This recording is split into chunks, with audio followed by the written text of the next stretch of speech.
Une crêpe sur le bitume, numéro 15. Bonjour à tous les amis. Eh bien écoutez, les nouvelles continuent d'avancer dans le bon sens suite à l'accident de moto que j'ai eu il y a presque 2 mois maintenant. On est dans une situation qui fonctionne beaucoup mieux que précédemment. La thrombose est soignée. De ce côté-là, ça fonctionne bien. J'arrive à marcher maintenant quasiment tout à fait normalement. J'ai encore un petit peu du mal avec tout ce qui est transition, hein, se lever, s'asseoir, ce genre de choses. Et ce qui est compliqué, c'est qu'évidemment, avec mon petit poignet, je ne sais pas encore faire les choses de la vie courante. Donc je suis encore bloqué pour des histoires stupides. Voilà, il y a des difficultés au quotidien qui sont encore présentes. Mais on arrive doucement au bout, car j'ai commencé mon suivi chez mon kiné. Un tout jeune kiné qui commence et qui est super chouette. Qui me fait hyper mal. Et ça fait partie du jeu. Les séances chez lui sont assez douloureuses, mais je retrouve en mobilité. En fait, ce qui se passe, c'est qu'évidemment, les tendons se sont raidis, les muscles autour également, et ça, c'est dû non seulement à l'accident, mais surtout, si j'ai bien compris, à la mobilisation qui a suivi. Et donc, il faut aller chercher ce qui est nécessaire au niveau de l'amplitude des mouvements pour pouvoir justement les assouplir et redonner un peu de mobilité à ce poignet et au dos également, puisqu'il me soigne aussi pour le dos. Et du côté du dos, c'est un petit peu plus facile, parce que là, il mobilise les vertèbres, et c'est douloureux au niveau des 3 vertèbres centrales, tout au milieu du dos, mais pour le reste, c'est pas douloureux pour le reste, quoi. Mais le poignet, par contre, waouh, ça envoie du lourd. Qu'est-ce que j'ai à vous dire d'autre? Oui, j'ai passé pas mal de temps sur Internet ces derniers temps. Je suis tombé sur des sites de simulation d'accidents de moto. Je suis retourné sur le site de l'accident en lui-même. Et alors, avec les informations que j'ai, c'est-à-dire essentiellement les informations de traumatologie, hein, qu'est-ce qui s'est passé en premier, quelle est la succession des événements dans l'accident, j'ai pu recomposer une partie de l'accident et faire une simulation informatique assez poussée de cet accident. Et donc nous avons un chiffre pour savoir où a eu lieu l'accident et à quelle distance je me suis retrouvé. Mais c'est un chiffre qui est une estimation informatique en fonction de la traumatologie.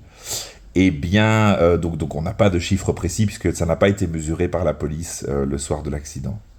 Eh bien, mes chers amis, il y a très peu de gens qui ont participé au concours d'abord pour savoir à quelle distance, mais tout le monde était très loin. J'ai été assez surpris du résultat, mais figurez-vous que entre le lieu de l'impact et l'endroit où j'ai été retrouvé, selon la simulation informatique, et c'est tout à fait cohérent par rapport à ce que j'ai pu voir sur le lieu de l'accident où j'ai fait des pas et tout ça, nous serions à 29 mètres et des poussières. Voilà, 29 mètres, donc il faut compter un gros 20 mètres de vol plané et le reste en glissé.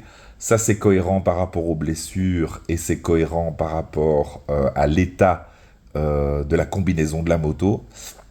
Et donc, c'est assez impressionnant tout de même. Voilà, ça aurait pu être plus si le traumatisme facial et le traumatisme au niveau du poignet avaient été moins grands.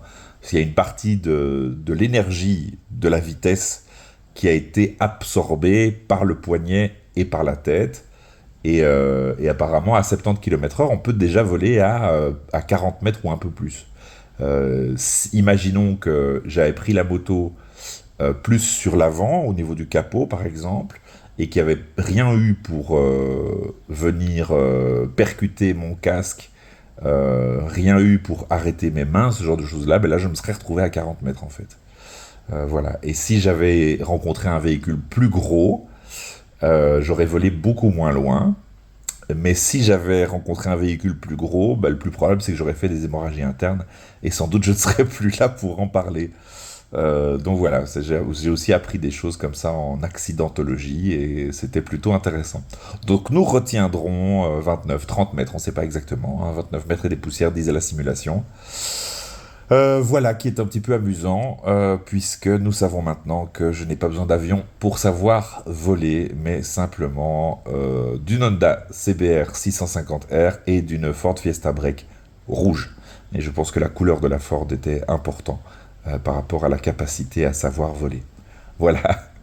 Pour le reste, les nouvelles sont plutôt bonnes. Ben, il y a encore des douleurs et des difficultés dans la vie, mais de semaine en semaine, ces difficultés diminuent. Et donc nous avançons vers une résolution. Et j'ai hâte de reprendre le boulot. C'est pas tout de suite, puisque ça sera pour la rentrée à la fin du mois d'août. Mais là, je commence à être frustré de ne pas être avec mes élèves, de ne pas suivre les projets. Vivement, vivement la rentrée, qu'on puisse refaire du théâtre et s'amuser tous ensemble et apprendre des choses et être curieux les uns des autres et curieux de ce qui se passe et curieux de trouver des solutions aux difficultés théâtrales qui s'imposent à nous, ce qui est beaucoup plus agréable que de trouver des solutions aux difficultés de paperasse des assurances, puisque là, mes chers amis, je vous envoie des gros bisous. Et bah, écoutez, à tout bientôt. C'était une crêpe sur le bitume numéro 15, 29 mètres et des poussières. À bientôt.